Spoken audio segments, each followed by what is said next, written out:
Hey guys, it's 681 Shadow. Welcome to my episode 19 review for Bungo Stray Dogs. Now, this was quite an episode, so if you haven't seen it yet, definitely go in the description below, go to Kiss Anime, watch this episode, because we've had a lot of different character interactions, a lot of fights, and this episode really just had a bunch into it. Like I heard there were a bunch of chapters of the manga put into this episode, and that's why it was so it wasn't that fast paced, but it was like really action packed throughout, which was really good to see, was really good to see that everything is becoming like a lot more action packed, feeling more actiony than anything else.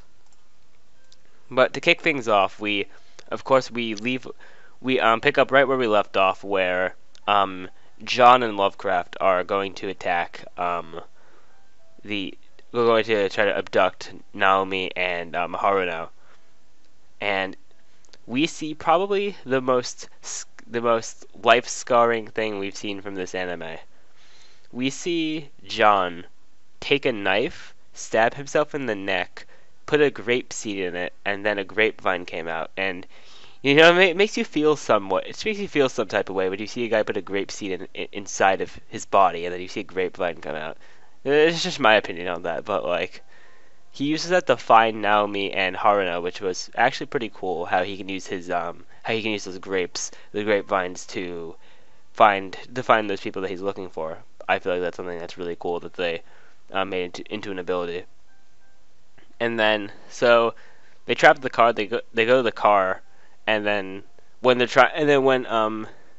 and John is all like the guild is not a bad organization, but we aren't good either. We do what needs to be done.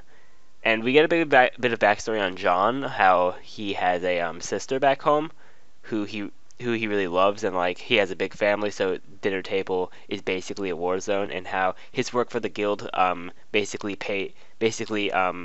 is for his family. So he put all his money from the guild gets put towards his family. So if what he needs to do didn't get done and he got fired from the guild, then his family would suffer from it.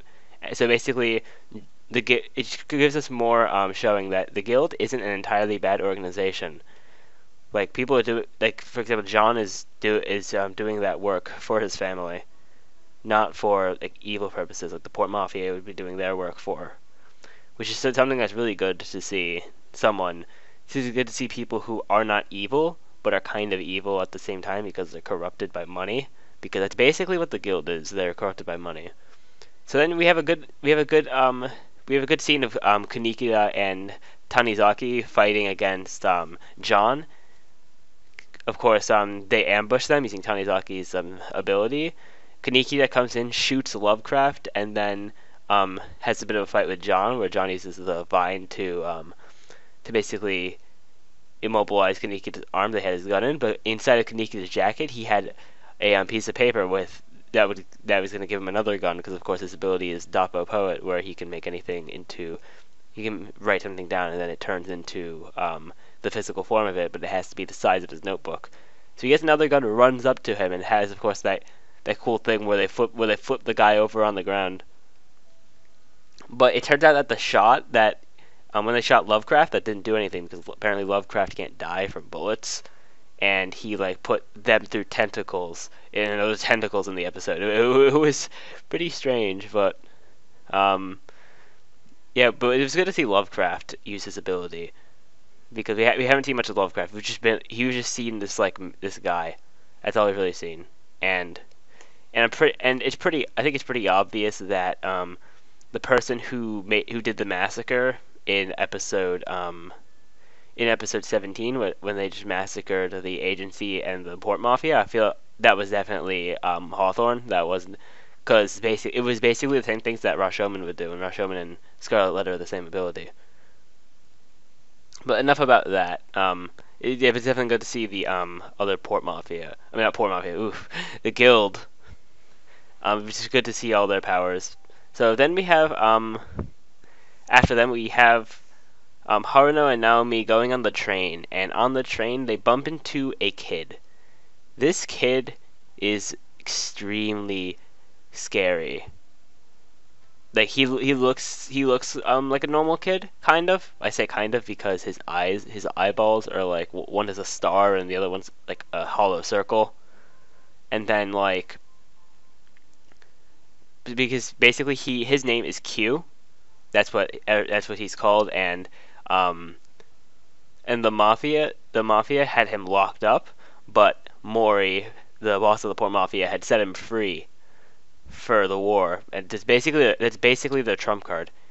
And yeah, Mori actually really surprised us in this episode for the things he did because he set free this weapon that would destroy anyone that tried to go against it, and that he also sent out Higuchi and Jin to give Dazai the message that Mori wants him back because because the message that they had was Mori asking, "How would you like to come back to the executives of the Port Mafia?"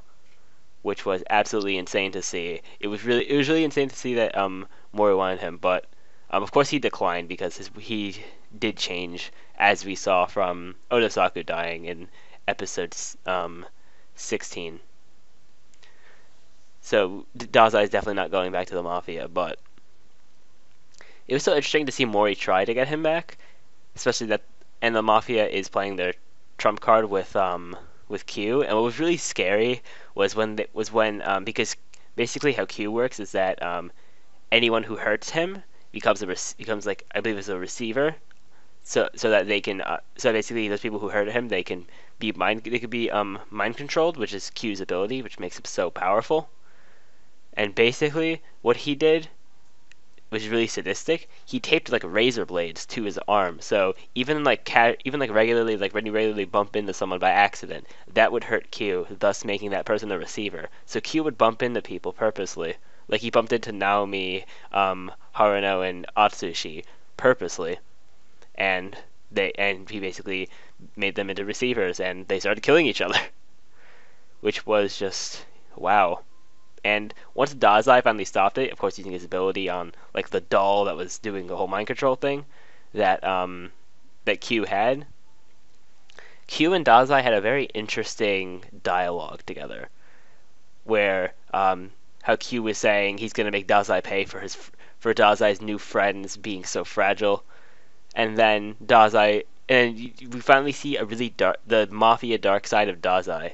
We've seen like throughout this entire series, even in the Dark Era episodes, we've seen Dazai just as a semi-serious guy who wants to commit suicide.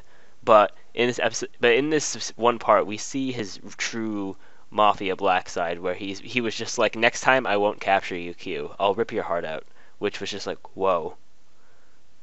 That was really something that that was really something that got me, because we've never seen Dazai make any threats like that. We've only seen him as like a semi-serious kind of guy who's all about suicide, but now we see he wants to kill Q because Q is that big of a threat to basically everyone. But and then towards the end of the episode, there's like 3 more scenes of this.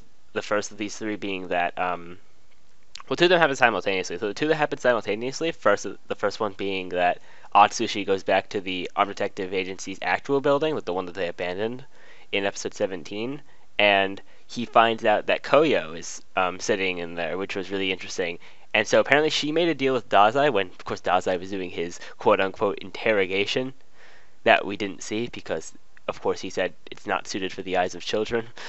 So we don't know what he did, but anyways, they made a deal that Koyo would sit there quietly if Dazai was to go out and save and find Kyoka, because Kyoka means a lot to Koyo, and that's definitely respectable that she wants Kyoka to come back. And meanwhile, while they're showing them talking, we also see that Dazai went to meet with a government official. Who could this government official be?